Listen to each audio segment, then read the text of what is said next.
નમસ્કાર વિદ્યાર્થી મિત્રો, હવે આપણે ધોરણ 9માં પ્રકરણ નંબર 10માં નવા ટોપિકની ચર્ચા કરીશું.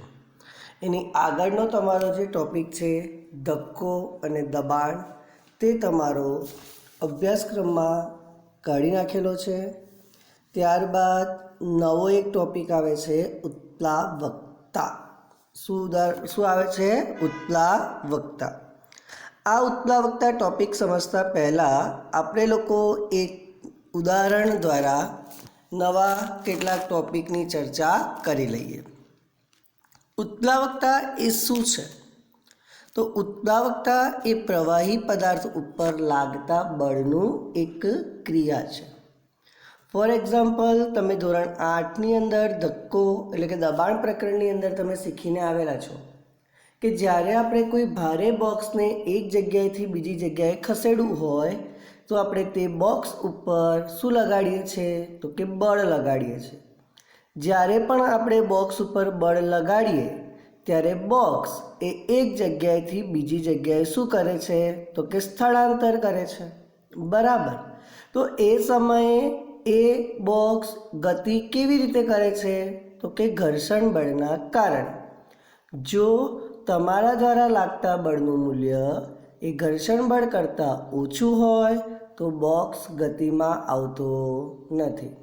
પરંતુ તમારા દ્વારા લાગતા બળનું મૂલ્ય ઘર્ષણ બળ કરતાં વધારે હોય તો બોક્સ એક જગ્યાએથી બીજી જગ્યાએ ગતિ કરવાની શરૂઆત કરે છે. તો જ્યારે કોઈ પણ પદાર્થ ઉપર આપણે સમાન મૂલ્યનું બળ લગાડીએ અને એ બે પદાર્થોના ક્ષેત્રફળ જો અલગ અલગ હોય, એનો મતલબ કે એક પદાર્થ જે છે એ ઓછા ક્ષેત્રફળવાળું હોય અને એક પદાર્થ જો વધારે ક્ષેત્રફળવાળું હોય, ત્યારે ઓછા ક્ષેત્રફળ પદાર્થ ઉપર જ્યારે આપણે સમાન મૂલ્યના બળ લગાડીએ ત્યારે દબાણ વધારે લાગે અને મોટા ક્ષેત્રફળવાળા વિસ્તાર ઉપર પણ જ્યારે આપણે બળ આપીએ ત્યારે દબાણ કેવું લાગે છે? ઓછું. આપણે જાણીએ છીએ કે લોખંડની ખિલ્લીની ધાર એ કેવી છે? અણીવાળી છે.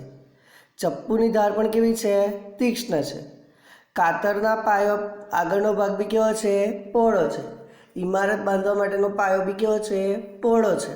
તો આ બધી ઘટનાઓ જે છે એ કોને અનુસરે છે? તો કે ઓછા દબાણવાળા વિસ્તારમાં ક્ષેત્રફળ ઉપર અને વધારે દબાણવાળા ભાગ માટે ઓછું ક્ષેત્રફળ, એના ઉપર તે આધાર રાખે છે. તો એ વસ્તુની ચર્ચા આપણે અગાઉના પ્રકરણોમાં શીખીને આવેલા છીએ. તો આજે એક નવો ટોપિક અહીંયા તમારો છે તરલમાં દબાણ, પ્રેશર ઇન ફ્લુઇડ. તરલ એટલે કે પ્રવાહી જેવો જ ગુણધર્મ ધરાવતો એક પદાર્થ, બરાબર, કે જે વહી જવાનો ગુણધર્મ ધરાવે છે.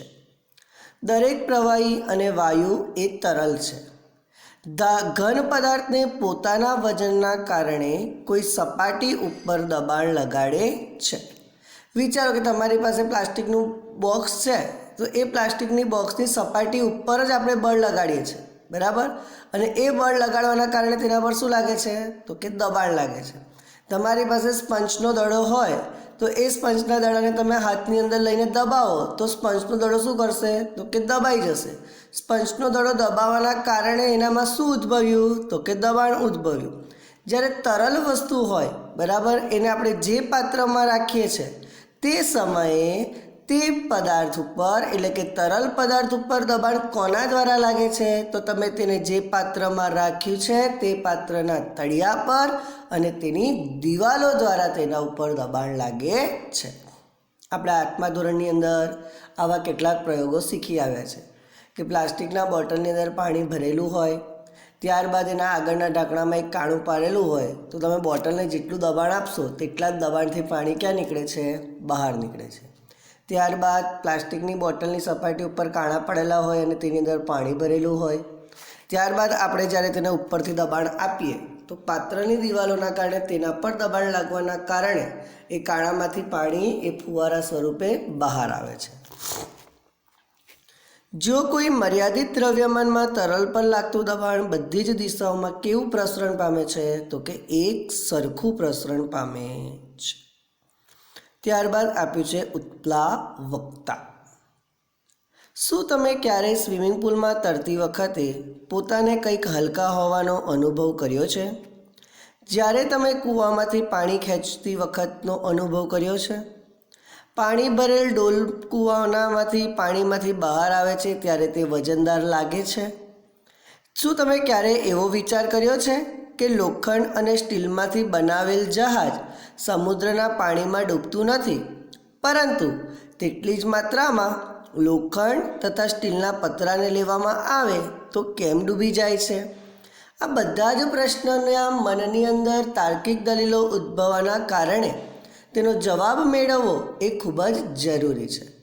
અને તેનો જવાબ જાણવા માટે પણ આપણે એક ઉત્પ્લાવકતા શબ્દ જાણવો ખૂબ જ મહત્ત્વનો બને છે. ઉત્પ્લાવકતા માટેની આપણે એક પ્રવૃત્તિ કરીશું. પ્લાસ્ટિકની એક ખાલી બોટલ લઈ બોટલના મુખને હવાચુસ્ત રીતે બંધ કરી અને તેને એક પાણી ભરેલી ડોલમાં મૂકી દો. તો એ બોટલ એ પાણીની સપાટી ઉપર શું કરશે? તરશે. પણ તમે બોટલનું ઢાંકણ ખોલી અને બોટલને જો તમે ઊંધી નાખશો તો ધીરે ધીરે પાણી તેની અંદર જશે અને બોટલમાં પાણી ભરાઈ જશે, એટલે પાણીમાં બોટલ ડૂબી જશે. પણ વિદ્યાર્થી મિત્રો, તમે એ બોટલને ધીરે ધીરે જ્યારે આપણે અંદરની તરફ લઈ જઈએ છીએ, બંધ બોટલ હોય અને એને જ્યારે તમારે પાણીની અંદર લઈ જવી છે તો એ સરળતાથી જતી નથી. કેમ? તો તમે એને જેટલી અંદર લઈ જશો તેટલી જ એક પાછી ક્યાં આવી જશે? ઉપરની તરફ ગતિ કરે છે. તો બોટલની અંદર આપણે જેમ જેમ એને નીચેની તરફ એટલે કે અંદરની તરફ ધકેલતા જઈએ તેમ તેમ પાણી દ્વારા તે બોટલ ઉપર બળ કઈ તરફ લાગશે? તો કે ઉપરની તરફ લાગે છે. પાણી દ્વારા બોટલ પર બળ ઉપરની તરફ લાગવાના કારણે તે બોટલ અંદરની તરફ જતી નથી અને પાછી કઈ તરફ આવી જાય છે? તો કે ઉપરની તરફ આવે છે. જ્યાં સુધી બોટલ પૂરેપૂરી ન ડૂબી જાય ત્યાં સુધી પાણી દ્વારા તેના પર લાગતું બળ વધતું જ જાય છે. જો તમે બોટલને છોડી દો તો એ બોટલ એ ટૂંક સમયમાં ઉછળીને પાછી ક્યાં આવી જાય છે? ઉપર આવી જાય છે અને પાણીની સપાટી ઉપર તરવા લાગે છે. તો આનો મતલબ એવો થયો કે પૃથ્વીની સપાટી ઉપરનું જે ગુરુત્વાકર્ષણ બળ છે એ બોટલ પર કઈ તરફ લાગે છે? નીચેની તરફ. કેમ? કારણ કે બોટલને આપણે નીચેની તરફ ધકેલીએ છીએ. પરંતુ પાણી જેમ બોટલ નીચે જાય તેમ તેના ઉપર કઈ દિશામાં બળ લગાડે છે? તો કે ઉપરની તરફ બળ લગાડે છે. તો પૃથ્વી પર પદાર્થને કારણે પૃથ્વી પરનું કયું બળ? તો કે ગુરુત્વાકર્ષણ બળ. પાણી દ્વારા બોટલ પર લાગતું કયું બળ? તો કે ઉપરની તરફ ઉધ્વ દિશામાં લાગતું ઉત્પ્લાવક બળ. તેવું કહી શકાય. આપણે અભ્યાસ કરી ચૂક્યા છીએ કે પદાર્થનું વજન એ તો હંમેશા પદાર્થના ગુરુત્વાકર્ષણ બળના જેટલું જ હોય છે. જ્યારે બોટલને ડૂબાડવામાં આવે ત્યારે બોટલ પર પાણી દ્વારા લાગતું ઉપર તરફનું બળ એ તેના વજન કરતાં કેવું છે? વધારે છે. જો વજન કરતાં ઓછું હોત તો એ સરળતાથી ડૂબી જાત, પણ એ વજન કરતાં કેવું છે? વધારે છે. તેથી એને આપણે જેવો છોડી દઈએ એવો તે તરત ઉપરની તરફ ગતિ કરે છે. બોટલને પૂરી ડૂબાડી રાખવા માટે પાણી દ્વારા બોટલ પર ઉપરની તરફ લાગતા બળને સંતુલિત કરવું પડે, જે નીચેની તરફ એક બાહ્ય બળ લગાવીને મેળવી શકાય છે. આ બળ ઓછામાં ઓછું ઉપર તરફ લાગતા બળ અને બોટલના વજનના તફાવત બરાબર હોવું જોઈએ. હવે વિદ્યાર્થી મિત્રો, એક વ્યાખ્યા આવે છે એ યાદ રાખજો. બોટલ પર પાણી દ્વારા ઉપરની તરફ લાગતું જે બળ તેને ઉત્પ્લાવક બળ કહે છે.